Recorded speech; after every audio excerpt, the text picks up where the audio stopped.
Chapitre 1. Calvi. L'OPEP n'augmentera pas sa production en juin. Les dirigeants des pays exportateurs de pétrole se sont réunis en Autriche une semaine après l'annonce par l'Irak d'un blocage de ses exportations de brut pendant un mois. L'interventionnisme américain a été une fois de plus critiqué avec la plus grande sévérité. L'OPEP s'est unanimement prononcé contre l'augmentation du niveau de production pour le mois de juin. Le directeur du Centre d'études de l'énergie globale juge que cette position excessive va immanquablement provoquer une hausse des prix. Francis Leaks quitta des yeux son écran et demeura rêveur quelques instants. Il goûtait tranquillement les joies du travail bien fait. Après cette annonce, le prix du brut avait instantanément cessé de baisser. Il allait sûrement remonter pour finalement flirter avec des hausses insoupçonnées. L'objectif serait atteint, simple mais efficace. Bagdad, 2 semaines avant. Le bombardier avait décollé de sa base en Arabie Saoudite avec dans chacune de ses soutes une bombe GBU-27 Pevway 3 à guidage laser de 2000 livres. L'échange radio avec la tour de contrôle avait duré quelques instants, puis tout s'était tu de part et d'autre. L'avion furtif observa dès lors un strict silence radio et laissa son radar en position off. De cette manière, il était indétectable, tant par les systèmes de défense irakiens qui n'auraient pas encore été détruits, que par ceux des pays avoisinants toujours prêts à créer quelques ennuis à l'armée américaine, trop omniprésente à leur goût. Au cours des 10 dernières années, les Nighthawks avaient fait plus de 1000 missions similaires, sans essuyer un seul coup. Le pilote le savait. D'après les images qui apparaissaient sur l'écran de Francis Leaks, le F-117 s'approchait de Bagdad par le sud-ouest à haute altitude. Le pilote inclina l'appareil, prit un cap plus au nord, puis entra les coordonnées précises de l'objectif dans le système de tir. Sur son écran de visée apparurent une série de bâtiments de type industriel. Il verrouilla sa cible et lâcha sa première bombe. C'est à cet instant précis que Francis Leaks avait lancé la transmission du message qu'il avait décidé d'adresser au standard téléphonique de l'usine Al-Asran. Ce message exprimé dans la langue gutturale du pays indiquait clairement que le personnel avait à peine 1 minute pour quitter les bâtiments avant un bombardement. Diffusée au plus bas de l'échelle, l'information avait toutes les chances d'être immédiatement transmise aux travailleurs pour leur permettre de se sauver et non pas à une éventuelle force militaire. Le F-117 refit 2 passages, vida ses 6000 livres de bombes avec une précision et un détachement tout à fait professionnels et rentra à la base. Il ramenait, selon la procédure, un lot d'enregistrements vidéo automatique pour le débriefing. Toutes ces munitions avaient atteint leur cible. Rien d'autre que l'usine n'avait été touchée. Longtemps après la fin du raid, la DCA irakienne continuait à tirailler inutilement dans le ciel de Bagdad, prétendant mener un combat pour protéger le pays contre l'envahisseur. Francis Leaks avait été aux premières loges pour suivre tout le bombardement. Il avait cru discerner la fuite du personnel sur l'écran de visée du pilote juste avant que les bombes n'explosent sur la cible. Il avait monté toute cette affaire pour le chairman, un personnage qui ne s'embarrassait guère de problématiques juridiques et très peu de la légalité de ses opinions. Pour qui roulait-il? Leaks l'ignorait. Les silences de cet homme impénétrable sur ce sujet étaient de plomb, comme si sa vie en dépendait. Leaks affectait à ce propos une totale indifférence, feinte. À l'annonce de ce montage, le chairman n'avait pas hésité une seule seconde. Pourtant, le financement nécessaire dépassait le budget annuel de certaines démocraties. Qu'à cela ne tienne. Par contre, il avait été très clair quant aux conséquences éventuelles d'une erreur de timing. Aussi, Leaks n'avait-il rien laissé au hasard et avait-il tenu à avoir les moyens de suivre de près toute l'affaire. Tous ces pantins avaient été dûment chapitrés. Il disposait d'un nombre impressionnant de ses contacts forcés. Ce qu'il demandait à chacun n'avait rien de traumatisant. Il avançait par petites touches. De cette façon, il évitait les réactions de desperados et pouvait obtenir une collaboration à plus long terme de leur part. Aidé de son portable indétectable, qui lui faisait une voix anonyme, il avait commencé sa manip au plus haut, à Washington. « Général, la paix dans le monde est en jeu. » La voix empathique ne put terminer sa phrase. « Don't give me that bullshit, Mr. Nobody. »«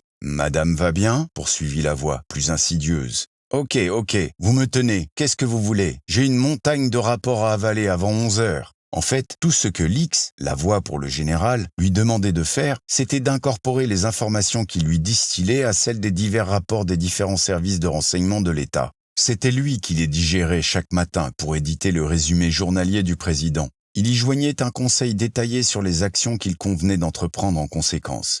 Jouissant de son oreille bienveillante, Stevenson savait que le résultat ne se ferait pas attendre. Quelques coups de téléphone supplémentaires mettraient en place définitivement l'opération demandée à mots à peine couverts. Détruire Al-Asran, le 23. Cher ami, je ne sais comment vous remercier. La voix laissa passer quelques secondes, puis reprit. Ou plutôt si, connaissant votre amour pour les jeux truqués, je vous recommande de vendre dès demain à découvert l'action Altideris, code SICOVAM 29186, Bourse de Paris, racheté dans les 30 jours pour livrer. Une augmentation de capital va se faire incessamment. Je vais informer la presse d'un dangereux climat interne dans 15 jours. Cette presse-là est très douée pour semer la panique. Dans 25 jours, la cote aura baissé d'au moins 40% et votre avoir aura augmenté de 65%. Good luck, général, dit pour finir la voix de son ton le plus confidentiel. Plus tard, Stevenson avait validé la date et l'heure de la mission du 23 par le truchement du site qu'il utilisait exclusivement pour communiquer avec l'X. Cerise sur le gâteau, il avait ajouté une série de codes, valables uniquement dans cette tranche horaire précise, qui lui permettait de suivre l'opération sur son ordinateur personnel. C'était le meilleur moyen qu'il avait trouvé pour confirmer que son travail avait été bien fait. La connexion fut quelque peu compliquée. Après plusieurs essais infructueux, l'X put enfin se brancher sans être rejeté sur la communication audio et vidéo entre le Lockheed F-117 Nighthawks et son PC à Washington. Sur le moment, l'idée qu'il était entré dans les fameux systèmes de communication du Pentagone lui donna le vertige. Il se voyait profitant de l'occasion pour aller consulter les dossiers les plus confidentiels de cette organisation aux 1000 facettes. Cependant, il avait réprimé cette envie, sachant bien qu'il y aurait certainement des écueils et que le facteur temps jouerait en sa défaveur, et s'était contenté de suivre l'opération. Le lendemain, il estima qu'un tour de vis supplémentaire ne serait pas de trop. Sur son téléphone indétectable, la voix reprit du service pour contrôler l'action en cours. C'était de la bouche de Yazid Boucheda lui-même qu'il voulait entendre la suite des événements.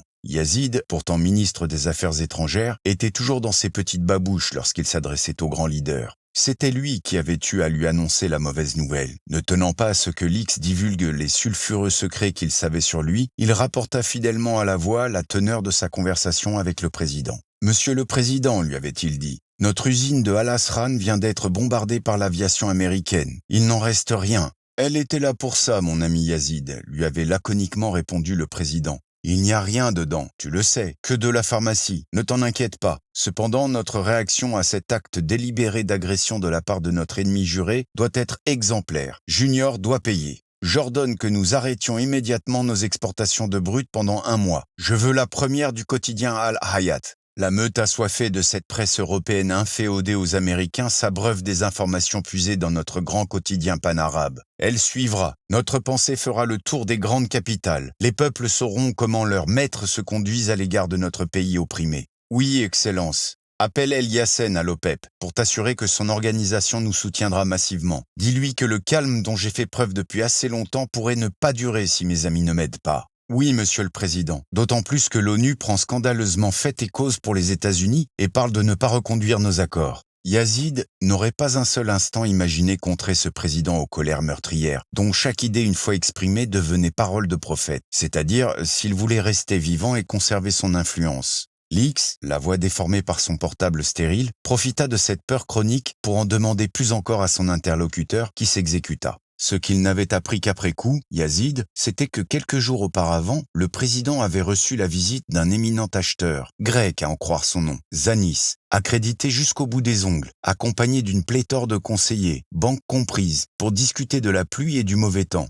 Bien sûr, il avait participé à la réunion elle-même, Yazid, mais n'avait pas été invité au tête-à-tête particulier entre Zanis et le président Sadoun. Dommage pour lui, pensa l'X. Ces 15 minutes valaient leur pesant d'or à ce qui lui avait été rapporté. La pluie et le mauvais temps nécessitaient que Zanis devienne propriétaire immédiatement de 60 millions de barils de brut. 1 mois de la production officielle de l'Irak. Tout devait être embarqué hors de contrôle de l'ONU, par les voies habituelles. La plus grande partie n'aurait pas de destination à l'embarquement et resterait en mer un certain temps. Le prix d'achat serait de 80% du cours du brut du 23 mai, alors que les mois précédents, ce type d'opération aurait été traité à peine à 75% du cours et en beaucoup plus petite quantité. La destination des fonds était à la discrétion du président. Celui-ci ne s'était pas privé d'user de cette discrétion, un peu pour les diverses organisations qu'il subventionnait, surtout celles qui empêchaient ses voisins du Nord, les anciennes républiques soviétiques, de développer chez eux l'extraction et le commerce du pétrole. Beaucoup pour lui et sa famille. Le grec, Zanis, avait toutefois ajouté une précision et une condition. Junior allait incessamment ordonner le bombardement de l'usine Al Asran au sud de Bagdad, censée travailler au réarmement de l'Irak. Le président, dans sa grande sagesse, serait avisé de laisser faire et d'autre part, sous prétexte de représailles, d'arrêter brutalement à grand bruit la livraison de pétrole aux Occidentaux pendant le mois de juin.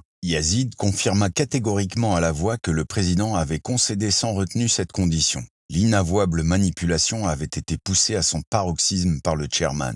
Les chiffres que Yazid avait annoncés dépassaient de loin ceux que l'X avait prévus. Il n'allait tout de même pas s'en plaindre, du moment que tout se passait bien jusque-là. La voix prit congé du ministre avec toutes les formules de politesse en usage au Moyen-Orient. Le chantage n'excluait pas la correction, et raccrocha. L'X était satisfait à 2 titres. L'opération se déroulait fort bien, et il avait obtenu une information que Macpherson n'avait pas jugé bon de lui faire connaître. 8 jours plus tard, tout juste le temps qu'il fallait à l'armada de pétroliers pour se gorger du précieux liquide et prendre le large, l'X, nonchalamment installé sur la terrasse de sa maison de Saint-Tropez, lisait dans le Provençal. L'Irak suspend ses livraisons de pétrole brut. À la suite de l'intervention aérienne des USA sur l'usine d'Al-Asran, au sud de Bagdad, l'Irak a annoncé par la bouche de son ministre des Affaires étrangères, Yazid Boucheda, la suspension de ses livraisons de pétrole brut pour 1 mois, en représailles à cette attaque unilatérale. Cette usine de pharmacie, entièrement détruite par un pilonnage d'une demi-heure, employait 230 personnes, hommes et femmes, aujourd'hui au chômage technique. Les médicaments génériques de première nécessité qu'ils y fabriquaient vont d'ores et déjà faire grandement défaut. Bernard Kouchner demande à l'ONU l'autorisation de faire parvenir à l'Irak une aide d'urgence pour pallier à ce manque cruel. Le piège à dollars fonctionnait donc comme une horloge bien réglée.